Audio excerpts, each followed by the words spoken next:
Okay, I am getting ready to build the throttle cable. Obviously, it's got to be longer for the mini boat than a jet ski. So this is the throttle cable end off of the handlebars of the jet ski. Some things I need to recover and reuse are this end, maybe this dust cap down at the other end, and then I believe these are the choke. Down at the other end, I might see if I can reuse this angle and absolutely reuse the bracket as well for the choke and the main throttle cable. Bought a kit off of Amazon. It includes the cable, the sheathing for it, dust guards, and then in here I got my little bag of goodies of the ferrules, the cable ends, as well as some dust guards as well. So off we go. My first step is I'm going to dismantle this, just clip this off so I can try to get this part off of here, and then go take all this off of the end, and I'll start getting this set up. Here's the finger throttle that RSRacecraft sells. Nice little product there. I already checked that this does screw into the end of there, so that's why I need to recover that and reuse it. I'll be tying together a bunch of short videos for this.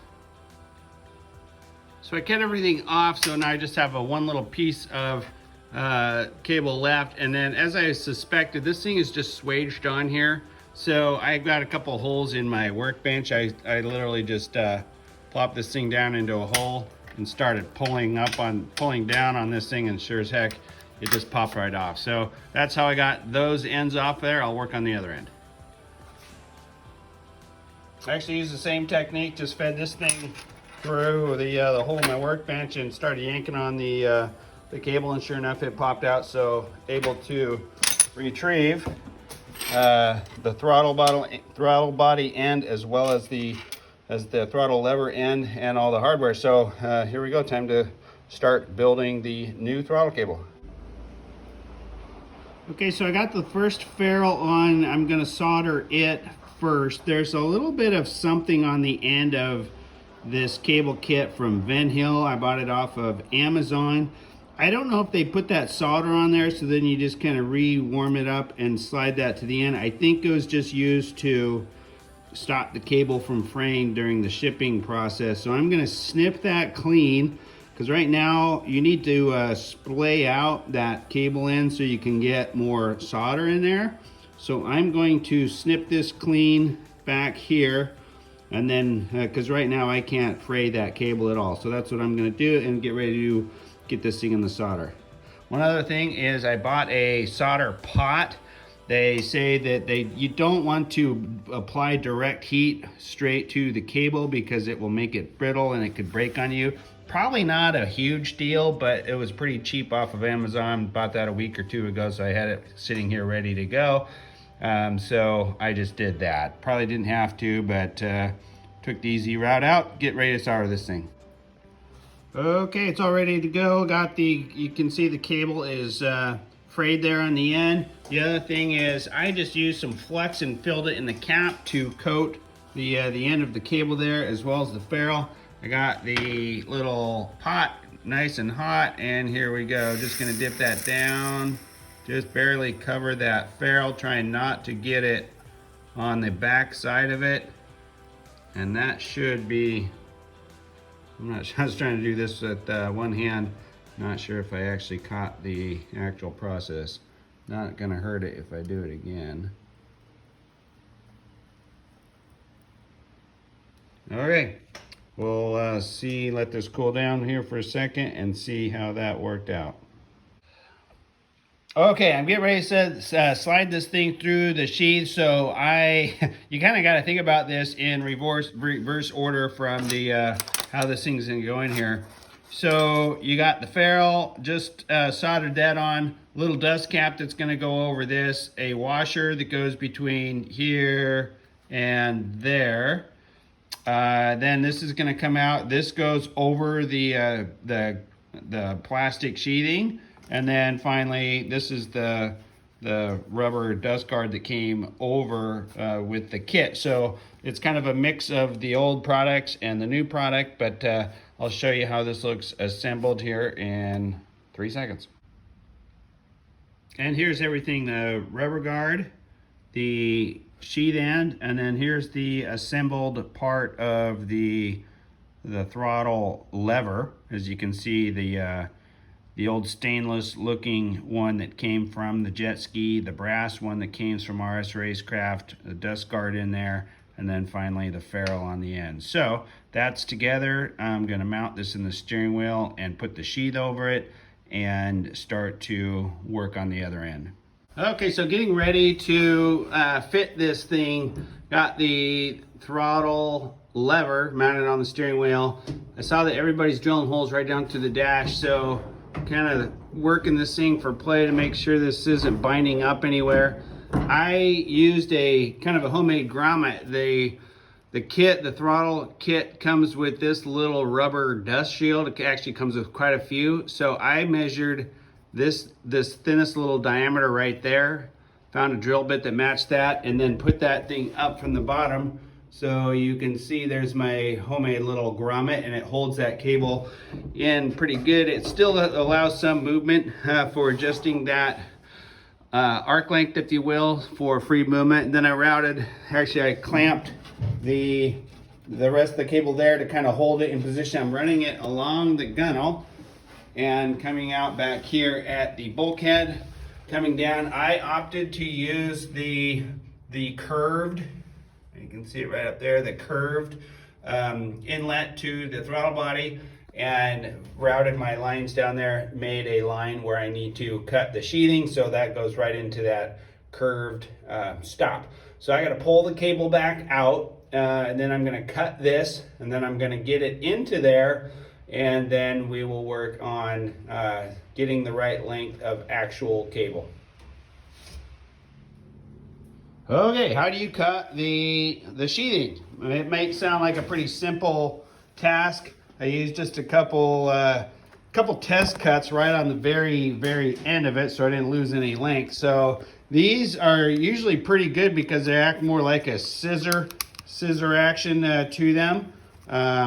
Cut for tin snips, little just side cutters. Those usually work pretty good. The problem with both of these things is it's a kind of a squeezing action, and it absolutely, see if I can get that to focused. Hang on. It absolutely boogered the end of those. So what I ended up doing, that's obviously not the boogered end.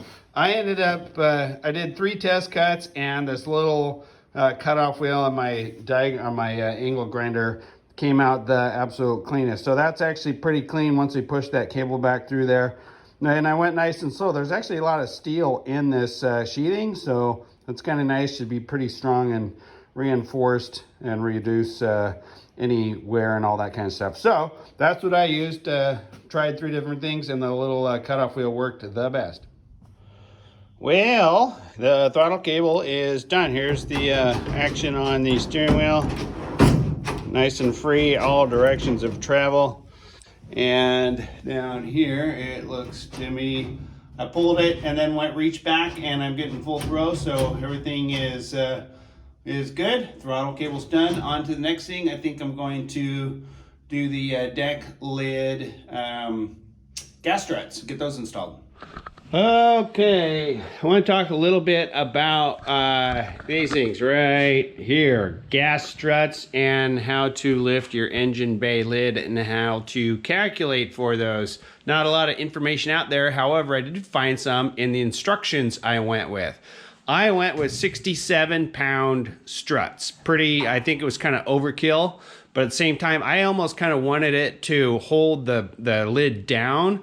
And I also realized that we're lifting here at a pretty low angle. We're not lifting in a pure vertical angle. So I got mine in, and I will show you what the calculation came up, or the instruction manual. I'll put a picture of this in here. But here's what they say to do.